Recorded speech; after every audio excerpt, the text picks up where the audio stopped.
Assalamualaikum warahmatullahi wabarakatuh. Bertemu kembali dengan Bu Ayu. Gimana kabarnya hari ini? Semoga sehat selalu ya.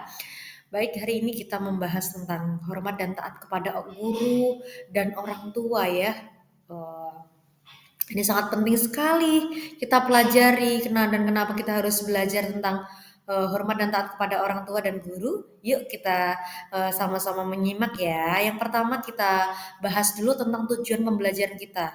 Ya, murid dapat memahami pengertian hormat dan patuh kepada orang tua dan guru. Jadi ketika kalian sudah belajar ini, minimal kalian sudah tahu nih pengertian dari hormat dan patuh kepada orang tua dan guru. Kemudian murid dapat memahami dan menjelaskan dalilnya. Apa saja sih dalil tentang terkait dengan materi yang sudah kita sebutkan tadi, yaitu Quran Surah Al-Isra ayat 23 dan Quran Surah Luqman ayat 14.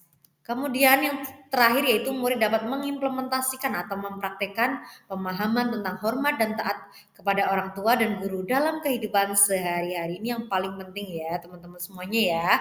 Yuk kita bahas tentang pengertiannya dulu. Islam itu mengatur ya hubungan antara orang tua terhadap anak, termasuk tata cara pergaulannya. Antara orang tua dan anak masing-masing memiliki hak dan kewajiban yang harus diatur, seperti itu ya.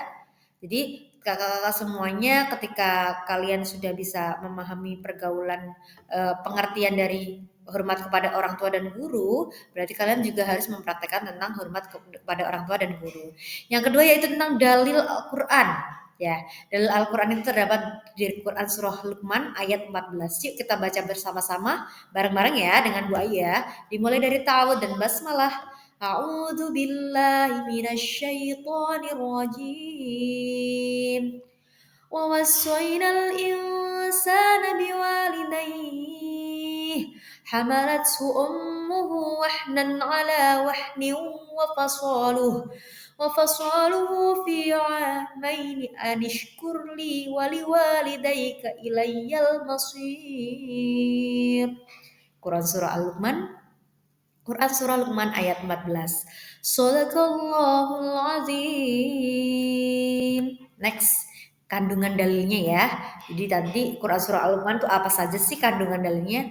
Pentingnya berterima kasih kepada orang tua ya. Yang pertama itu. Jadi ketika kita sudah dilahirkan, kita sudah dibimbing, kita sudah dirawat, sepatutnya bagi kita itu untuk berterima kasih kepada orang tua kita ya. Pentingnya bersyukur kepada Allah. Jadi selain kita berterima kasih kepada orang tua, kita juga harus bersyukur kepada Allah. Kenapa? Karena kita sudah dilahirkan dari orang tua yang baik-baik, seperti itu ya. Kemudian kewajiban berbuat baik kepada orang tua ya. Jadi ketika kita sudah diberikan fasilitas semuanya ya, pendidikan dan lain sebagainya, kita juga diwajibkan untuk berbuat baik kepada orang tua. Kemudian kembali kepada Allah lagi. Kita harus berterima kasih, kita harus bersyukur kepada Allah Subhanahu wa taala. Selanjutnya yaitu implementasi hormat kepada orang tua dan guru. Ya, ini Bu Ayu sudah memberikan 10 contoh, jadi nanti 5 contohnya. Oke, kita lanjutkan ya. Yang pertama implementasi yang harus kita praktekkan yang pertama adalah mengucap salam dan meminta izin kepada orang tua. Jadi ketika kita di rumah, kemudian kita harus mengucapkan salam kepada orang tua dan meminta izin dimanapun kita akan pergi ya. Kemudian membantu pekerjaan rumah itu juga penting sekali. Mendengarkan nasihatnya, apalagi kita masa remaja biasanya banyak problem yang ada ya. Jadi kita harus wajib mendengarkan nasihat orang tua ya. Biasanya nasihat itu berisi tentang kebaikan kita. Nggak mungkin orang tua itu eh, menasehati tapi untuk keburukan gitu ya. Yang keempat menghormati keputusan. Jadi ketika orang tua memberikan keputusan apapun itu sudah pasti sudah dipertimbangkan dengan baik. Nggak mungkin keputusan yang disampaikan orang tua, diberikan orang tua itu yang menjerumuskan kita. Pasti suatu saat akan ada kebaikan di dalamnya. Seperti itu ya. Walaupun kadang kita sebagai anak itu sering berprasangka yang buruk nih terkait dengan keputusan yang disampaikan oleh orang tua.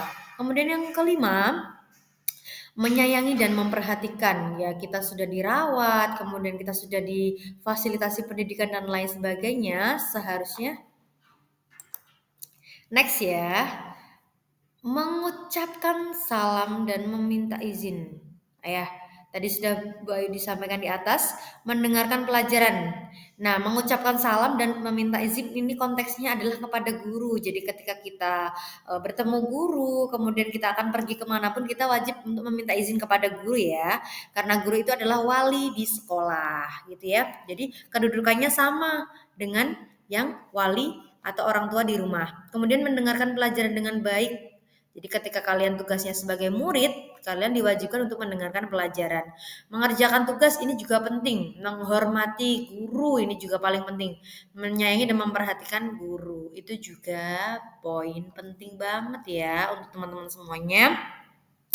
Oke, thank you teman-teman semuanya, anak-anak semuanya. Bu Ayu harap ketika kalian sudah mendengarkan penjelasan yang Bu Ayu sampaikan, kalian dapat mengimplementasikan ya atau mempraktikkan dalam kehidupan kalian sehari-hari. Coba yuk sama-sama kita semuanya sekarang menghormati orang tua dan guru di sekolah. Terima kasih untuk hari ini. Sampai ketemu kembali. Bu Ayu akhiri. Wassalamualaikum warahmatullahi wabarakatuh. Dadah. Thank you.